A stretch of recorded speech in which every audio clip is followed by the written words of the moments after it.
May batang nag-check-in at natulog dito sa Ramen Kuroda.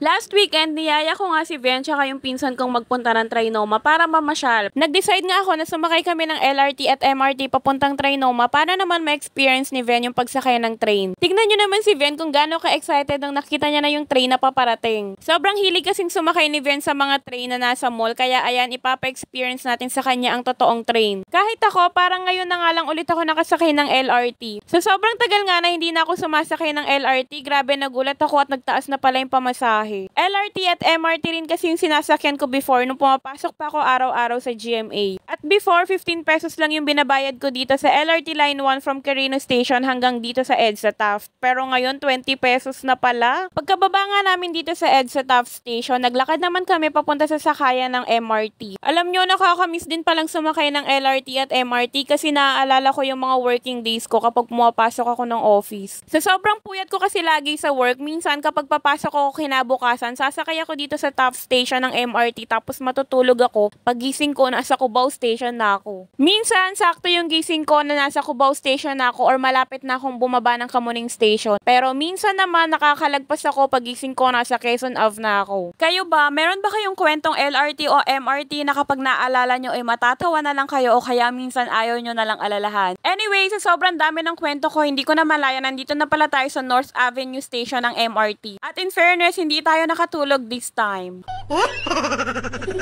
First time ni Ven makapunta dito sa Trinoma, ganon din yung pinsan ko, first time niya rin. Pagkapasok nga namin ng Trinoma, nakita namin itong Super Kids activity booth ng Unilab. Si Ven nakita niya, tuwang-tuwa, parang gustong maglaro kaya nagpa-register agad kami. Mga isang oras din kami nagstay doon sa Super Kids activity booth ng Unilab, kaya after namin doon, medyo nagutom kami. At dito nga kami bumili ng merienda sa Belgian Waffle. Grabe naman kasi yung amoy niya, parang sinasabing dito kayo kumain. Kaya rin pala sobrang daming tao ngayon dito sa Trinoma dahil merong Mommy Mundo Expo Mall. At dito na nga lang din kami sa gitna umupo para magpahinga at kumain ng binili naming Belgian Waffle. At habang nakaupo nga kami, nakita ni Ven itong kids play area ng Dev Depot. Grabe yung energy ni Ven, parang hindi nauubos at nakuha pang maglaro dito. Hinayaan ko na lang din muna siya dahil mukhang nag-e-enjoy naman talaga siya. Habang yung pinsan ko, nakaupo lang muna dun sa tabi at nagpapahinga. Pero maya-maya, sabi ko naman sa pinsan ko, siya naman ang magbantay kay Ven at ako naman ang uupo. Nung malapit na mag-dinner time, napagdesisyon na namin pumunta ng SM North at doon na lang kami kakain. Pero habang naghahanap kami ng kakainan, si Ven nakatulog na. At dito nga namin napagdesisyon ng kumain sa Ramen Kuroda kahit pang 15 pa kami sa pila. Nagantay na nga lang din kami bilang natutulog pa naman si Ven. Medyo matagal din yung waiting time namin, siguro nasa 1 oras din, pero hinayaan na lang namin para tuloy-tuloy lang din muna yung tulog ni Ven. Tignan nyo naman yung higa ni Ven, at home at nakatagilid pa nga.